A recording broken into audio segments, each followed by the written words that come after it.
दोस्तों प्रणाम। Indica podcast की श्रृंखला में आपका एक बार फिर से स्वागत है। और जैसा आपने देखा होगा पिछली बार हम लोग 2 बार से बात कर चुके हैं, 2 अंक इसके हो चुके हैं।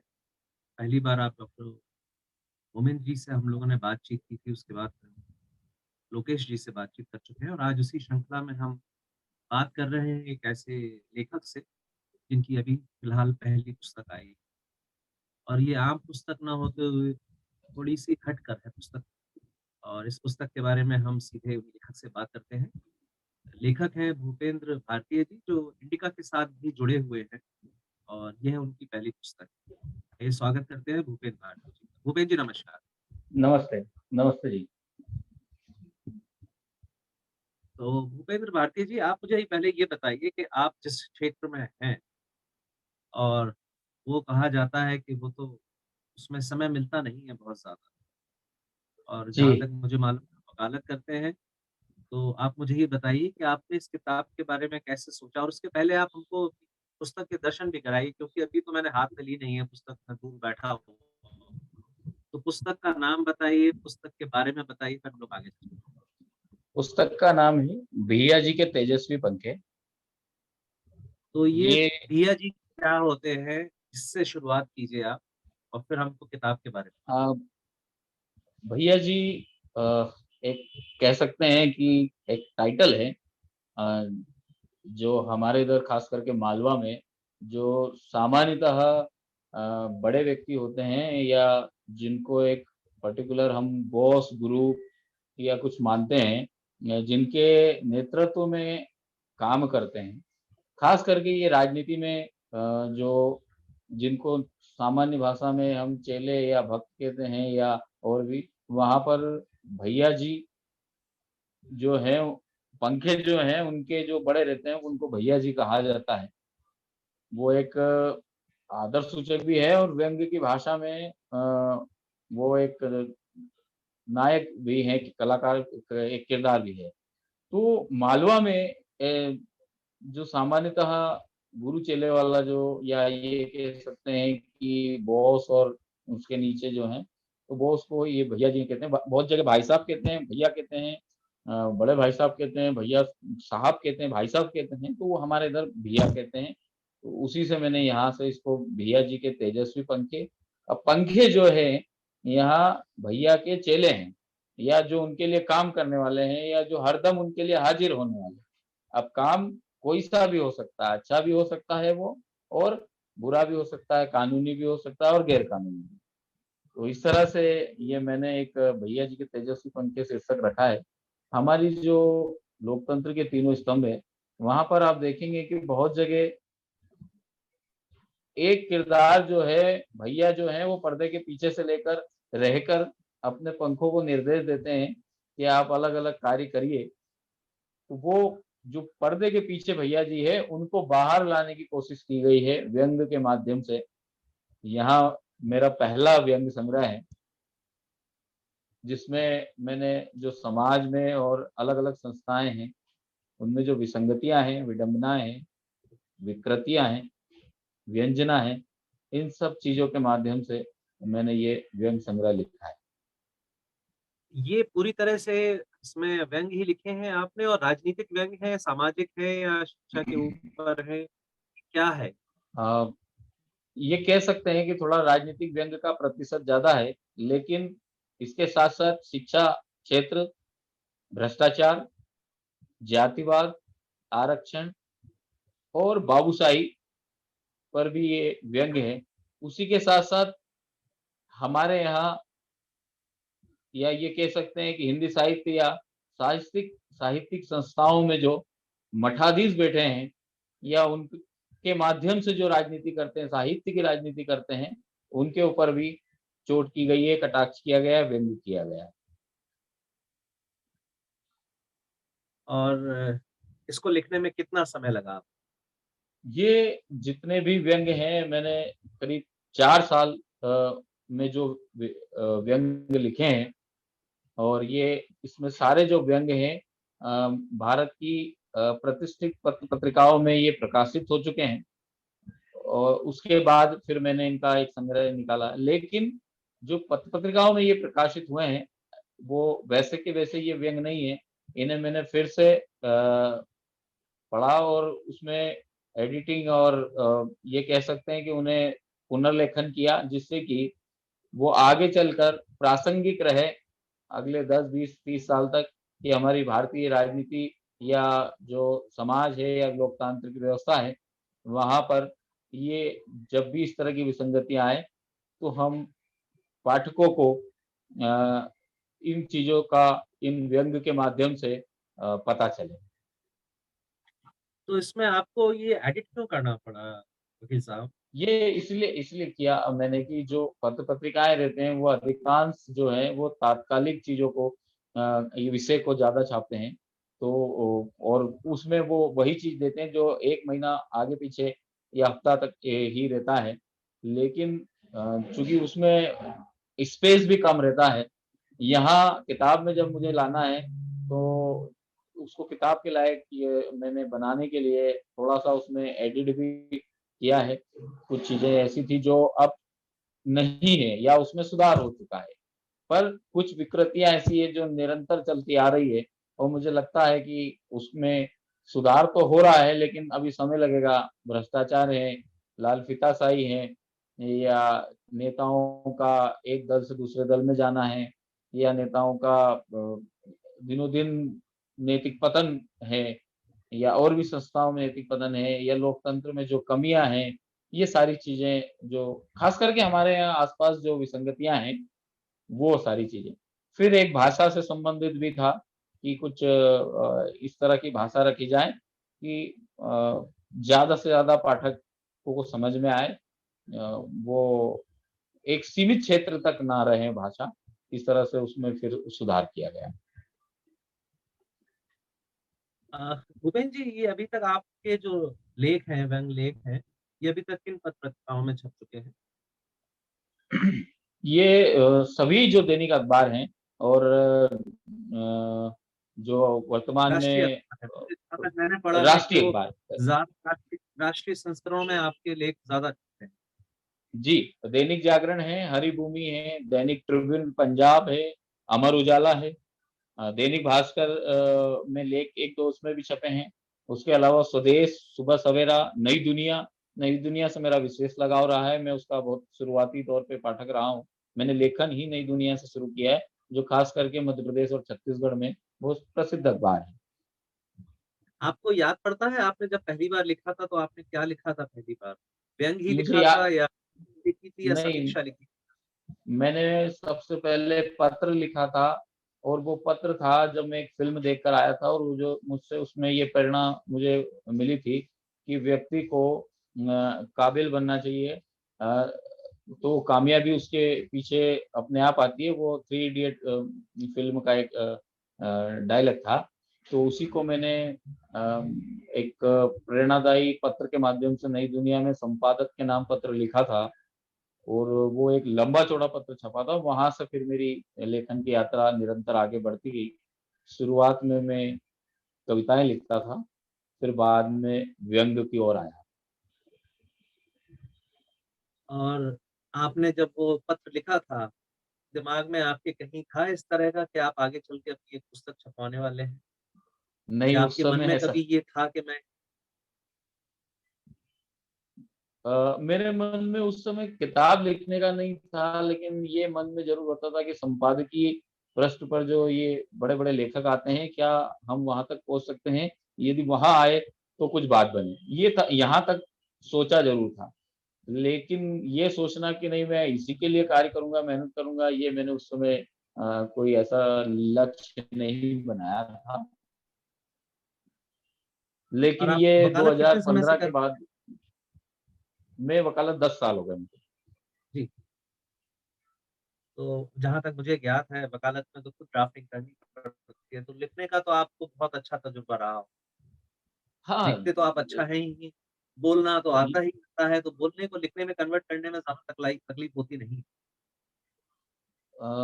चूँकि वकालत में लिखने का भी कार्य होता है, बोलने का भी होता है, दोनों चीज़ें हैं, लेकिन थोड़ा-सा क्षेत्र अलग है। लेकिन वहाँ से जो कच्चा माल मिलता है वो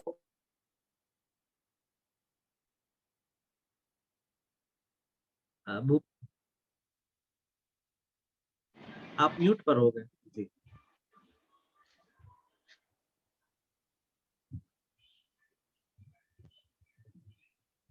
ठीक है, आपकी आवाज़ आ रही है, हेलो। आपकी आवाज़ आ रही है। जी। तो वहाँ से कच्चा माल जिसको कहते हैं, या समाज में जो विसंगतियाँ हैं, विडंबनाएँ हैं, वो मैं निरंतर देखता हूँ न्यायालय में, या मैं छात्रों को महाविद्यालय में छात्रों के ला के विधि के छात्रों को पढ़ाता भी हूँ 5 साल से। तो वहाँ पर भी शिक्षा क्षेत्र में हमारे यहाँ क्या कमी है, युवाओं को क्या ज़रूरत है, युवाओं के लिए जो नीतियाँ सरकार बनाती है, उसमें क्या विसंगतियाँ हैं, वो कागज़ों पर क्या है, धरातल पे आते-आते उसकी क्या स्थिति होती है, ये सारी चीज़ें भी हैं। मैंने एक व्यंग्य इसमें लिखा है, हमारी शिक्षा व्यवस्था और मलखम्ब शीर्षक से मैंने लिखा है कि जिस तरह से मलखम्ब का खेल होता है, वैसे ही विश्वविद्यालयों में मलखम्ब प्रतियोगिताएँ प्रोफ़ेसर और शिक्षक और विद्यार्थी आए दिन करते रहते हैं। तो और मैं इसमें अगर जिस मैं जो भी सॉरी, हाँ, बताएँ, आप बताएँ। जी, जी, प्रश्न पूछें। वो जो भी व्यंग लिखने वाले हैं या पढ़ने वाले हैं, जो ज़रा-सा भी साहित्य के क्षेत्र में हैं, वो हरिशंकर परसाई जी को, शरद जोशी जी को बहुत पसंद करते हैं। उनका लिखा हुआ बहुत पसंद करते हैं। इस मामले में आप किनको अपना आदर्श मानते हैं? किस साहित्यकार की लेखनी में ऐसा नहीं कि वो पुराने साहित्यकार, नए लोगों में भी कुछ लोग बहुत अच्छा लिख रहे हैं। हमारे समकालीन अजय चंदेल था, वो भी बहुत अच्छा लिखते जी, हैं। मैं और अगर आप देखें सो तो साकेत जी है, उसमें जो हमारे साकेत जी हैं, उन्होंने की भी पुस्तक आई थी। जी, तो मेरे आप किसको अपना आदर्श व्यंग्य में मेरा पसंदीदा उपन्यास राग दरबारी है। श्रीलाल जी शुक्ल जी, का उपन्यास राग दरबारी है। मैं शरद जोशी जी को भी उसी नंबर पे रखूँगा, जो श्रीलाल जी के ही समतुल्य रखूँगा, मुझे पसंद है। उसके बाद नरेंद्र कोहली जी मेरे प्रिय व्यंग्यकार हैं। और समकालीन जी, व्यंग्यकारों में तो जो सूची है काफ़ी बड़ी है। हमारे क्षेत्र में मालवा में मुकेश जी राठौर करके हैं, या प्रेमजन्य जी हैं, ये ब्रजेश कानूनगो जिन्होंने मेरी पुस्तक की भूमिका लिखी है। और नई जी। दुनिया में एक प्रसिद्ध कॉलम चलता था अदबीज, जो अभी कुछ दिन पहले ही बंद हुआ है। उस अदबीज कॉलम के पहले लेखक जो थे ब्रजेश कानूनगो जी थे, और करीब 40 साल से वे व्यंग्य लिख रहे हैं। उनके काफ़ी व्यंग्य संग्रह आए हैं, वो भी मेरे प्रिय व्यंग्यकार हैं। तो वर्ष समकालीन में तो काफ़ी पसंदीदा हैं, पहले ये रहे, लेकिन शिवलाल जी शुक्ल जो हैं, वो मेरे सबसे ज़्यादा पसंदीदा व्यंग्यकार है। मैं राग दरबारी को नियमित नहीं कहें तो भी हफ्ते में 1-2 बार ज़रूर पढ़ता हूँ, उसके कुछ पृष्ठ, उसके कुछ पेज ज़रूर पढ़ता हूँ राग दरबारी उपन्यास का। उसके अलावा तो मैं तो निरंतर ऐसा क्या है व्यंग्य उसके अंदर? लोग क्या कहते हैं, वो आज भी लोगों का मानना प्रासंगिक है है। क्या? वो 50 साल बाद भी वो उपन्यास पूरी तरह से अब भी प्रासंगिक है। भारतीय राजनीति में, भारतीय लोकतांत्रिक व्यवस्था में, भारतीय समाज में, भारत में जो जातिवाद और आरक्षण की राजनीति होती है, या ग्रामीण भारत में जो विसंगतियाँ हैं, उस पर आज भी वो उतना ही प्रासंगिक है, जितने अपने समय में उस उसकी जो शुरुआत हुई थी वहाँ से लेकर। उसके रूप बदल गए हैं, उसके जो कैरेक्टर है उन्होंने कपड़े बदल लिए हैं। उनकी डिग्रियाँ हो सकती है बढ़ गई हो, उनका रहन-सहन बढ़ गया हो, लेकिन उनकी विचारधारा, उनकी कार्यशैली, उनका व्यावहारिक जीवन में अब भी वो विकृतियाँ हैं, जो हमारे समाज में व्याप्त हैं।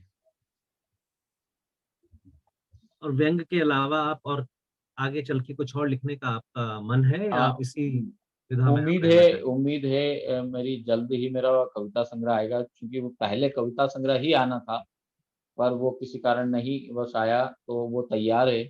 जल्दी ही मेरा एक कविता संग्रह आएगा।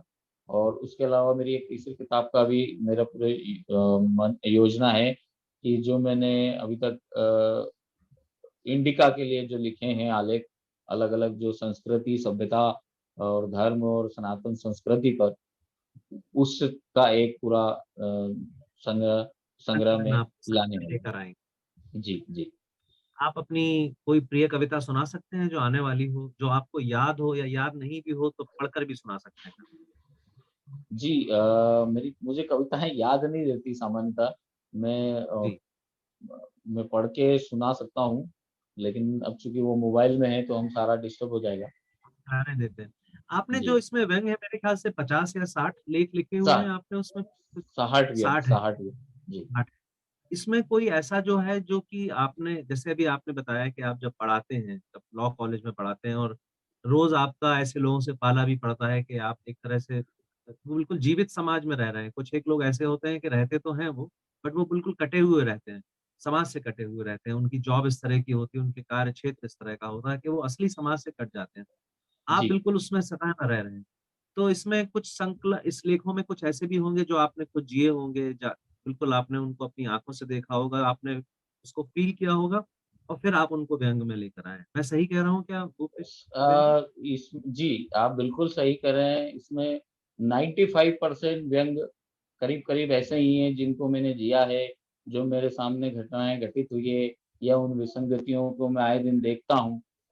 जिसमें आप भ्रष्टाचार कह सकते हैं, बाज़ारवाद कह सकते हैं, पूँजीवादी मानसिकता कह सकते हैं, शिक्षा में जो कमियाँ हैं उन्हें कह सकते हैं, या एक जो हमारे यहाँ जो बड़ा विमर्श चलता है, दक्षिणपंथी विचारधारा और वामपंथी विचारधारा, इनके बीच में जो आए दिन नूराकस्ती होती है, या वामपंथियों के द्वारा हमारे इतिहास और संस्कृति से जो छेड़छाड़ की गई है, उससे संबंधित भी मैंने यहाँ पर काफ़ी व्यंग किया है।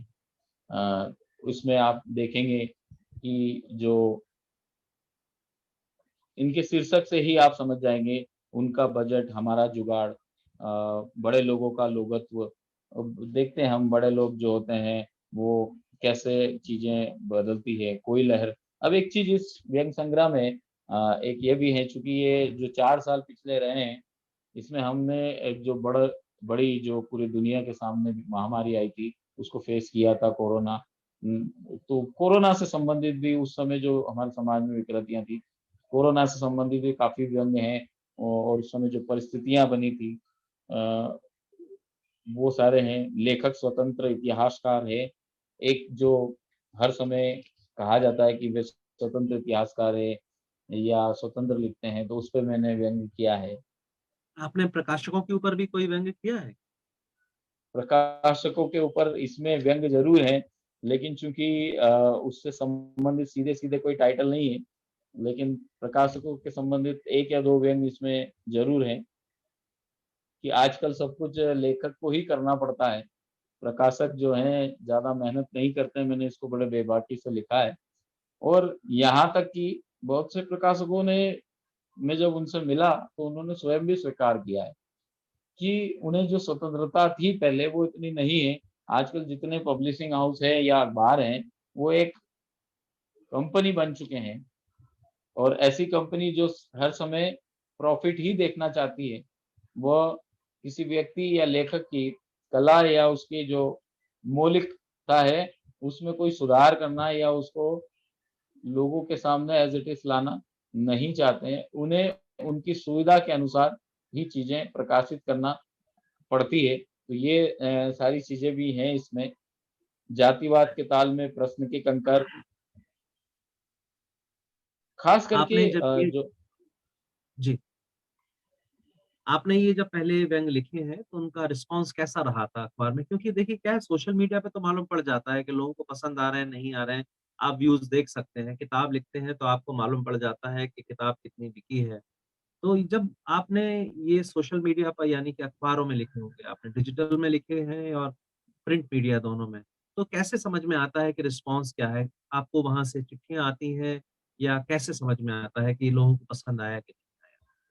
देखिए, सामान्यतः एक पैमाना हम जिसको कहें, उससे पूरी तरह से तो पता नहीं चलता लाइक, शेयर या कमेंट से, जो हम फ़ेसबुक, व्हाट्सएप या ट्विटर या जो भी अन्य मंच हैं सोशल मीडिया पे।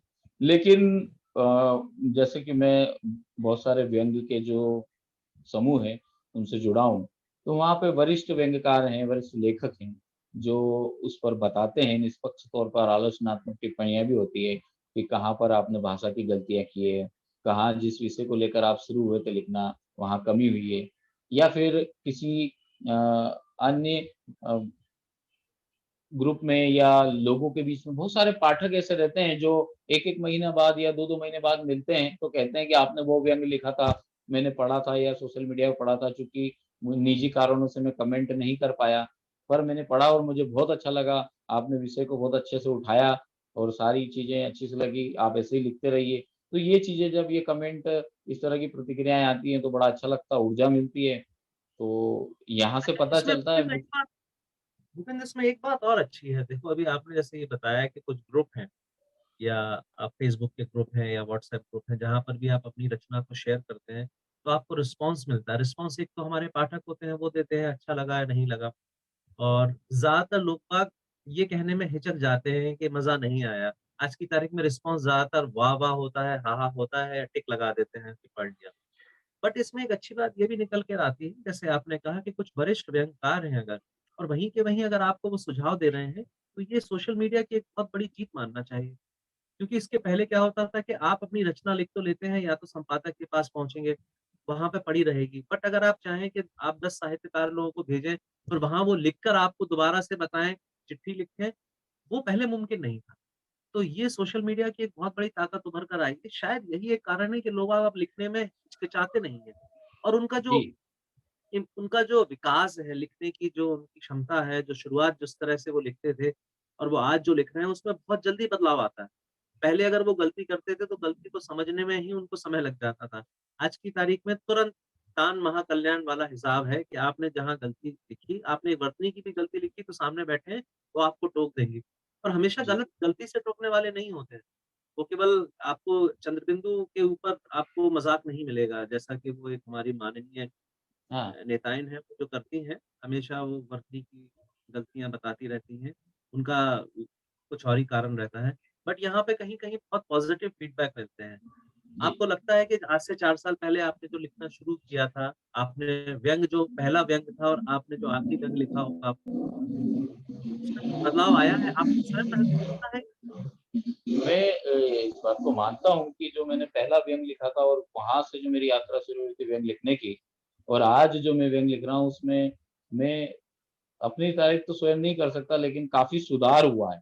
अब मैं कह सकता हूँ पहले मैं जब पहला व्यंग्य मैंने लिखा था या 10 व्यंग्य तक आया था या 15 या 20 व्यंग्य तक आया था, जब मैं ये नहीं कह सकता था कि आप मुझे कोई-सा विषय देंगे तो मैं उस पर व्यंग्य नहीं लिख पाऊँगा। व्यंग्य लिख पाऊँगा। लेकिन अब मुझे यदि आप कोई विषय देंगे, जो करंट है या ऐसा कि जो जिसमें थोड़ी बहुत विसंगति दिखती है, तो मैं ये कह देता हूँ, कॉन्फिडेंस से कह सकता हूँ कि मैं उस पर व्यंग्य लिख सकता हूँ। उसका सबसे बड़ा कारण रहा कि मुझे कुछ ऐसे वरिष्ठ अच्छे संपादक, अच्छे लेखक मिले, जिनके सामने मैंने अपनी रचनाएँ आगे रहकर रखी। उन्हें उनसे मैंने निवेदन किया कि आप इसको पढ़िए, क्या इसमें कुछ अच्छा है व्यंग्य की दृष्टि से और मैं कैसे और अच्छा लिख सकता हूँ और इसमें क्या-क्या सुधार हो सकता है। तो मुझे उन्होंने अपना समय दिया दिल खोलकर और बेबाक टिप्पणी के साथ उन्होंने मुझे बताया कि नहीं तुमने यहाँ गलतियाँ की है और यदि व्यंग्य लिखना चाहते हो, अच्छा व्यंग्य लिखना चाहते हो, तो इन लेखकों को पढ़िए ये सुधार करिए, इस तरह से आप इसमें भाषा की शैली को बदलिए, ये सारी चीज़ें। वो व्हाट्सएप ग्रुप में भी जिन समूहों से जुड़ा मैं लेखक और व्यंग्यकारों के, वहाँ भी हुआ और कुछ 3-4 अखबार के जो संपादक थे, उन्होंने भी यह चीज़ मुझे बताई, फ़ोन करके भी बताई, यहाँ तक भी बताई, ये कहा जा रहा है, ये बहुत सारे लोग कहते हैं, जैसे मैंने भी अभी कहा कि बहुत से संपादक की स्थिति वो पहले जैसी नहीं रही। लेकिन कुछ संपादक अब भी ऐसे हैं, जो आपको फ़ोन लगाकर भी कहते हैं कि जो तुमने रचना कल या परसों मुझे पहुँचाई थी, उसमें और अच्छा उसको आम पाठकों के देखिए आपने जैसे एक बात कही कि फ़ेसबुक, व्हाट्सएप पे बहुत से पाठक सिर्फ़ लाइक, शेयर या आहा-वाहा करके निकल जाते हैं। वो इसलिए भी बहुत बार निकल जाते हैं कि उन्हें इससे आगे की भाषा या व्यंग्य की जो बारीकियाँ हैं, वो उन्हें पता नहीं है। वो उन्हें पता नहीं है या वो उसके मास्टर नहीं है। इसलिए वो अधिकार से बोल नहीं सकते कि आपने इस व्यंग्य में ये कमी की है। बहुत 100 कमेंट आएँगी तो उसमें से 1 कमेंट हो सकती है कोई हिम्मत करके कहेगा फ़ेसबुक या अन्य मंच पे कि आपने थोड़ा-सा आपका व्यंग्य आज कमज़ोर है या उसमें फ्लो नहीं है, उसमें भाषा की कमी बाकी लेकिन व्हाट्सएप पे या अन्य चीज़ों पे हम पहुँचाते हैं, तो अब भी हैं जो आपको सुधार के लिए राय देते हैं पर हमें उसके लिए तैयार रहना पड़ता है। बहुत से लेखक जो नए हैं या हो सकते हैं वरिष्ठ भी जो हो गए हैं, और यदि हम कुछ उनको थोड़ी बहुत भी गलती बता देते हैं, तो वो बुरा मान जाते हैं या आपको ब्लॉक कर देते हैं या अगली बार आपकी कमेंट को सुनेंगे नहीं, देखेंगे नहीं। तो यदि फीडबैक आपको सुधार देना फीडबैक देना और लेना दोनों ही बहुत मुश्किल काम है और दोनों ही बड़ी पॉज़िटिविटी के साथ करना चाहिए। मेरा तो जी, हमेशा से यही मानना रहा है, जी, क्योंकि इस प्रोफ़ेशन में रहा हूँ और लेना फीडबैक और देना दोनों ही बहुत इम्पोर्टेंट माने जाते हैं। ज़्यादातर लोग जब दे रहे होते हैं तो वो कहीं पर भी नहीं हिचकते और हमेशा नेगेटिविटी से ही शुरू करते हैं, बट वही जब उनके साथ उलट के होता है तो उनको समझ में नहीं आता है कि ये हुआ क्या। चलिए बहुत अच्छा आपसे बातचीत करके भूपेंद्र जी बड़ा मज़ा आया आज मुझे। मैं आपको 4 साल से करीब मैं पढ़ रहा हूँ और मुझे मालूम है कि हम लोग जुड़े हुए हैं, बट ये आपकी पुस्तक आना मुझे खुद बहुत अच्छा लगा है, क्योंकि नहीं मैं चाहता था कि आप मैं दिल इतने से जीवट कहना वाले चाहता व्यक्ति हूँ। हैं क्योंकि मैं आप इतने जीवट वाले व्यक्ति हैं, मैं ये कह रहा हूँ कि आप फ़ॉलो-अप बहुत अच्छा करते हैं। मुझे याद है जब आप हमारे इंडिका के लिए भी लिखते थे और आप पीछे पड़े ही रहते थे कि क्या हुआ, क्या हुआ? और वो झलकता है कि आपने जो रचना की है, आप उसके प्रति कितना प्यार करते हैं। आप उसको अनाथ की तरह छोड़ नहीं देते कि भेज दिया, होगा तो होगा, नहीं होगा तो नहीं होगा। और वो दर्शाता है कि इतने कम समय में आपने लिखना शुरू किया और देश के बड़े-बड़े अखबारों में अगर आपकी रचनाएँ आ रही हैं, ये आपको भले ही एक छोटा-सा अचीवमेंट लगता हो, बट ये अपने आप में बहुत बड़ा अचीवमेंट है, जिसके लिए आपको लाइक में ढेर सारी बधाइयाँ हैं। शुभेच्छा। मैं अपनी बात यहाँ थोड़ी-सी कहना चाहूँगा कि मैं यहाँ पूरे दिल से स्वीकार करता हूँ और ये कहना चाहता हूँ कि इस मेरी यात्रा में या पहली पुस्तक लाने की यात्रा में आपका बहुत बड़ा सहयोग है, मार्गदर्शन है, प्रेरणा है, या ये कहें लोकल हमारी भाषा में कि आपने जो धक्के लगाए हैं, पीछे से जो सहारा दिया है, वहाँ उसके कारण ही मैं यहाँ तक आया हूँ। तो इसके लिए मैं आपका बहुत दिल से देखिए, आभारी मेरा हूँ। जो कार्य है, मुझे जो कार्य सौंपा गया है कि मैं नए लोगों को सामने लेकर आऊँ, जो लिखते हैं बट हिचकिचाते हैं। तो वो आप उसको धक्का मारना कह लीजिए, हम उसको पीठ सहलाना कह लेते हैं। आपकी कभी-कभी नाराज़गी भी होती है, वो भी हम लोग सुन लेते हैं, समझ लेते हैं। अभी कुछ और भी लोग हैं जिनके हम पीछे पड़े हुए हैं। अजय जी तो आ ही गए हैं हुँ, हुँ। और अब पीछे पड़े हुए हैं हमारे एक और ख़ास व्यक्ति हैं। प्रमेय भी देखिए किताब लिख चुके हैं, वो सबसे पहले थे जिनको मैंने वाक़ई में जिनको बहुत धक्का दिया था मैंने जी। और उनको भी हम लेकर आएँगे एक दिन। अभी बस प्रदीप रह जाते हैं, जो इतना बड़ा-बड़ा लिख रहे हैं, धीरे से किसी दिन उनकी भी पुस्तक आएगी तो हम उनको यहाँ पर आप सभी के सामने लेकर आएँगे।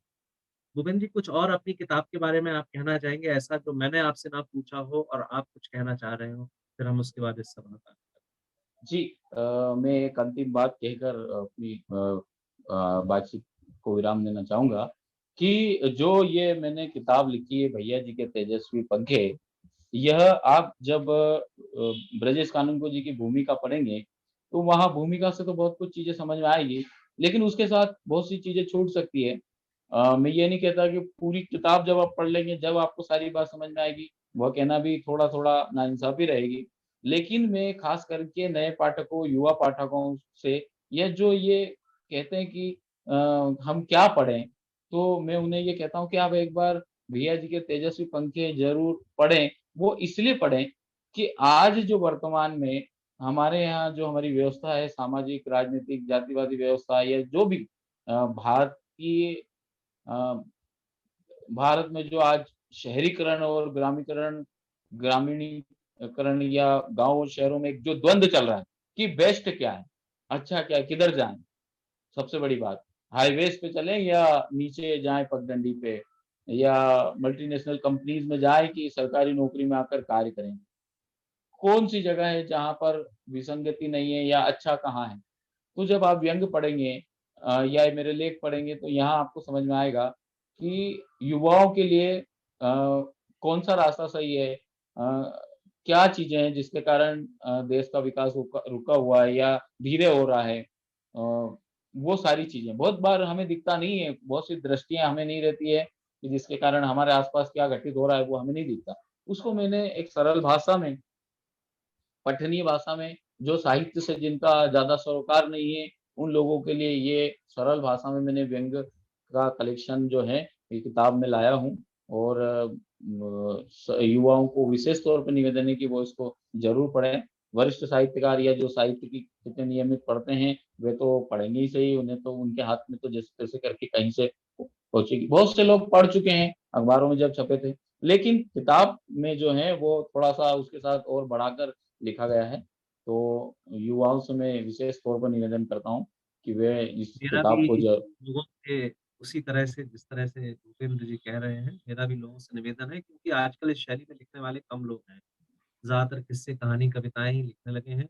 वो एक्चुअली का होती तो कहानी है बट उसको कॉमा, अल्पविराम देकर थोड़ा-सा आगे एक वाक्य को 4 टुकड़ों में बाँट के वो जो कविताएँ लिखी जा रही हैं, उसके अलग होकर अगर आप कुछ पढ़ना चाहते हैं, तो ये व्यंग्य शैली जो है, मेरे ख़्याल से बहुत कम लोग लिखते हैं क्योंकि हँसाना बहुत मुश्किल काम है। किसी को रुला देना, डरा देना बहुत आसान है, बट हँसा देना बहुत कठिन काम है, जो आप लेकर आए हैं। तो मुझे उम्मीद है कि आपकी ये किताब जब लोग आप पढ़ रहे होंगे, तो कहीं-कहीं हँसेंगे भी, कहीं-कहीं चिंतित भी होंगे, क्रोधित भी होंगे और डेफ़िनिटली उनके चेहरों पे मुस्कुराहट तो आएगी ही आएगी। कभी-कभी होता क्या व्यंग्यकार के बारे में कहा ये जाता है कि वो सब कह देता है एक मीठी-सी भाषा में जो लोग क्रोधित होकर कहना चाहते हैं। तो वो लगती है, ज़ोर का झटका वो थोड़ा-सा धीरे से जो लगता है ना या वो वाली जो बात है। मेरी आपको ढेर सारी शुभकामनाएँ हैं, ये पहली किताब है, मैं चाहता हूँ कि ऐसी 10 किताबें आप और लेकर आएँ और हम आपसे मुलाकात करते रहें जल्द ही। धन्यवाद आपका समय देने के लिए, हम आपसे फिर आपका भी बहुत-बहुत आभारी हूँ और धन्यवाद कि मुझे आपने आमंत्रित किया इस मंच पर और अपनी बात रखने का अवसर दिया। शुक्रिया।